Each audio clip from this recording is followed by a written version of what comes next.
Warning, Richard Stanley, the film director that I'm about to heap a lot of praise upon, has abuse allegations against him by his former creative and romantic partner. He claims to be innocent and to have been cleared of these charges by a court in France. There's a documentary called Shadowland to be released soon that purportedly sheds more light on this situation. Hey everybody, I'm Evan, and today we're going to talk about the best, the worst, and the weirdest movies I watched in May 2025. As usual, I log all of my films using the Letterboxd app, and if you want to follow me on Letterboxd, there should be a link somewhere down below. So let's get started. There was a lot of great movies that I watched this past month. In fact, I don't think there were that many that were that bad, but, well, we'll get into that in a minute. So my best film of the month is one that I've been a big fan of since 1991. And this is a film called Hardware.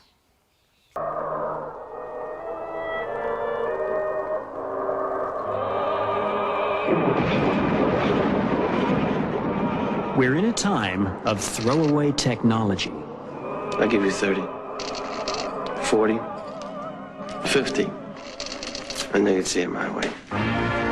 Hardware is a post-apocalyptic robot attack type movie, right? Only some of the stuff that gets thrown away isn't dead. Mo? Merry Christmas, baby. I got something else you like. What is it? It's asleep. Fairhour Electronics presents its new model, the Mark 13. So, this is a movie that has been hugely influential in my life. It has influenced my movie tastes over the years, and it has definitely influenced my music tastes. When I saw this, when I rented this when I was a kid, or I should say a friend rented this, it kind of changed my life.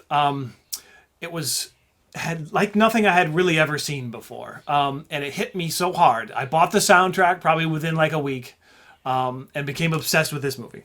The Mark 13 is self-repairing, capable of recharging its storage batteries from just about any power grid, including the sun.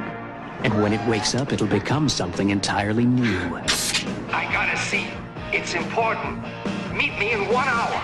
A creature that combines the technology of a computer, the deceit of a human, and the killer instinct of a machine. James, listen to me. This is serious. Jill is in trouble. They recently put out this fancy box set here with all kinds of extra stuff, books and supplemental stuff, like a 4K release, and it even came with a shirt. Look at that. So I'm super happy to have this. I didn't see anybody. Get ready for an encounter with some seriously heavy metal.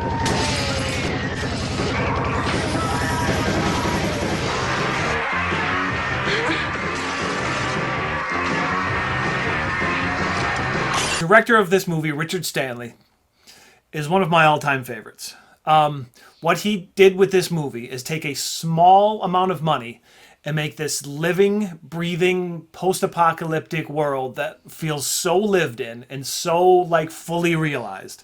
And as a director, I think he has this knack. He is a bit of a weirdo, but you know what? I've always been rooting for him over the years, even though he may have shot himself in the foot on more than one occasion. As mentioned in the prologue, there have been abuse allegations against him, which are very unfortunate because, like I said, he's a director I've always been rooting for, and I always enjoy all of his films. I don't want these to be true, but, you know, I don't know. So that aside, this movie is fantastic. There's a few things maybe that haven't held up that well. There's a specific character who's like a pervert, and some of his dialogue is a little much. Maybe when in 1991 it didn't bother me as much as it did today. But But that aside, I think maybe some of the special effects don't hold up quite as well. But again, it was a very small budget. And if you can kind of overlook that, it's a fantastic film. And again, it's an influential film. And I do still enjoy this movie so much. The other thing that Richard Stanley did was this movie was made under the thumb of the Weinsteins. And the Weinsteins requested certain things and certain cuts. And all of their... the Weinsteins insisted that there are the two leads of the movie were white Americans. And I know Richard Stanley went out of his way to make sure that every other cast member was not white or not an American as much as he possibly could. And I definitely respect that. Even if he wasn't quite able to stay true to his vision because of, the good old Weinsteins. But that's another story. So I highly recommend this movie. If you like post-apocalyptic, like gory monster attack robot type stuff, it's a fantastically realized movie. If you can overlook some of the director's issues, I think this is a fantastic movie, and I still do recommend it.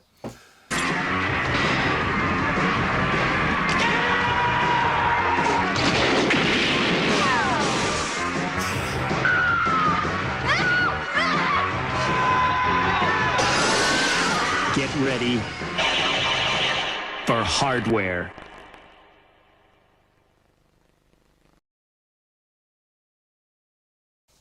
The worst movie I watched this past month was a French film called Meander. The bodies of the victims were covered with terrible...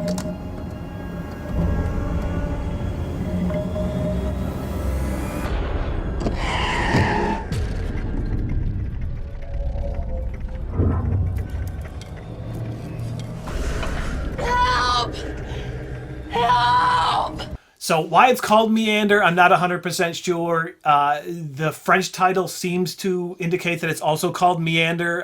It doesn't really make any sense within the context of the film. So basically, this is a film where a woman gets kidnapped and put in a series of tubes. And these tubes have traps in them.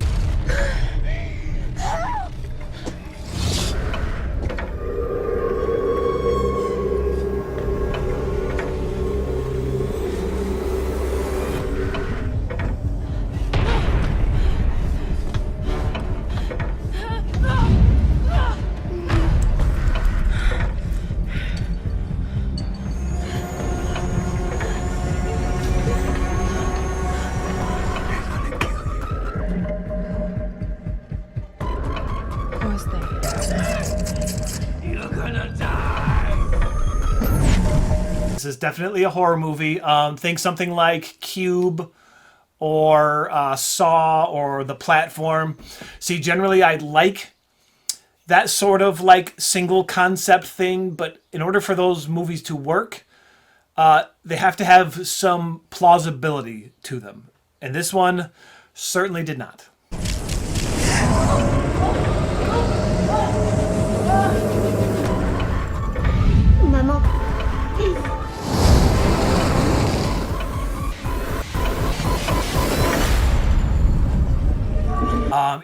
There was some fun, like, gooey, gory bits, but overall, this was not good. In fact, I would say that if they took any inspiration, it was more from Cube 2 or The Platform 2, and those two movies are not good either. So, it had potential, like I said, but... by the end of the movie, you're just kind of left scratching your head. And I generally don't give spoilers during this show, but if you close your eyes for maybe 5 or 10 seconds, you won't catch this spoiler.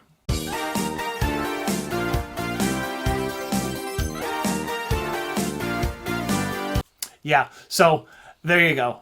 Meander, I do not recommend it. Despite the slightly good parts, it's just not worth your time. That's a pass.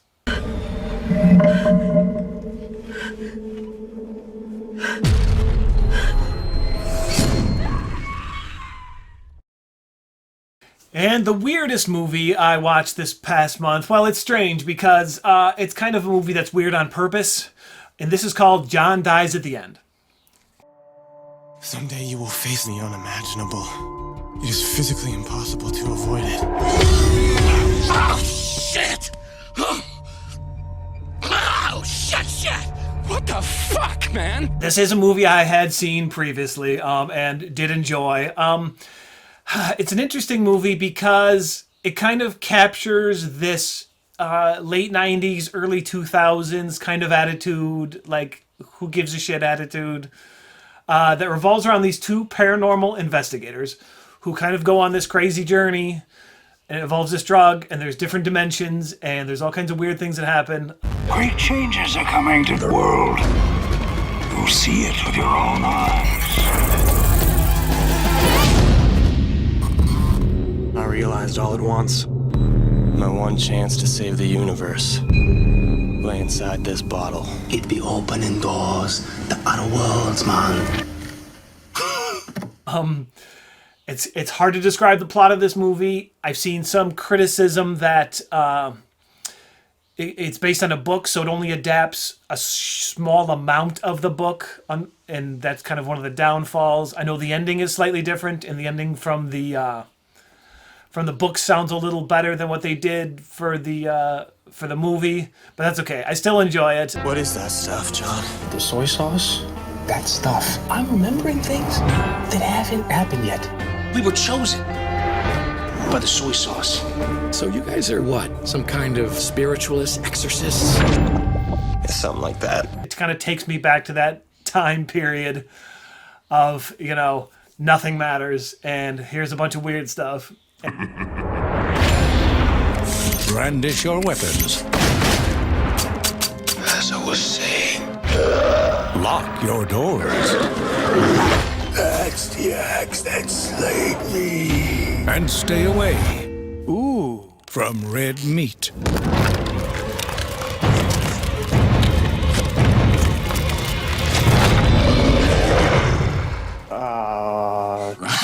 It's got a lot of fun, creature effects, and the actors do a really good job. I kind of wish there were more movies in this series because I know there are more books. Maybe it didn't do that well, but I still had a good time with it. And again, even though it's weird on purpose, you know what? I still enjoy it. So yeah, that's John Dies at the End. But whatever you do, don't spoil the ending. I'm going to be honest with you. You're fucked.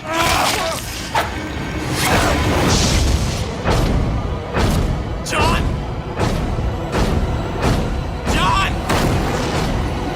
John! John dies at the end. Bacon. And then for a bonus recommendation this month, I'm going to recommend The Vast of Night. This is a movie that is on Amazon Prime. It's a low-budget movie. It takes place in the 50s.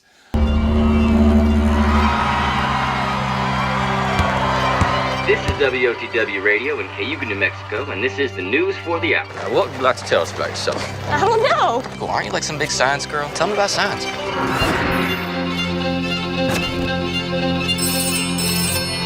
Everett, it's Faye. The sound came through the board and interrupted your radio show. What sound?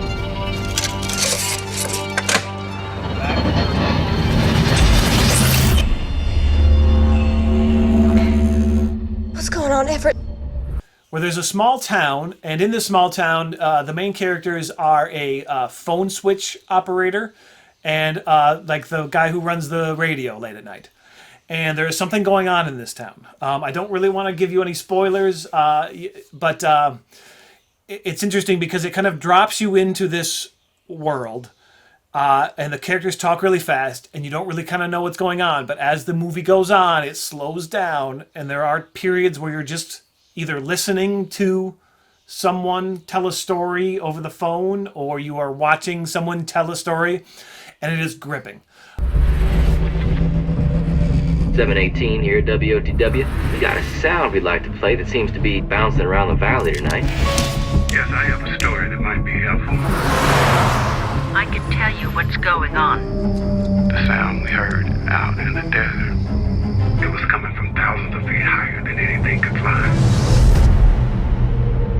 come here before. They've liked this place. They always have. There's a good payoff at the end. But just know that there is this signal and there is this event and people are calling into the radio station and they're hearing things or they're seeing things. And it was a very, very satisfying watch. Had it not been for hardware, this would have been my best of the month. I highly recommend checking this movie out, especially if you kind of like a slow burn thing where you kind of have to pay attention and listen to what's going on to kind of get the full experience. That kind of movie is something I really enjoy. What's going on?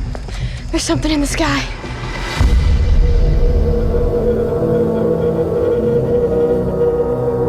So yeah, that wraps up this episode. As a reminder, check out my Letterboxd. Be friends in there. We can compare things that we watch together. And if you follow me on Facebook, you'll see all the movies that I watch on a monthly basis. I always post them there. But yeah, hey, thanks for tuning in and listening to me ramble about these films. I'll see you next month.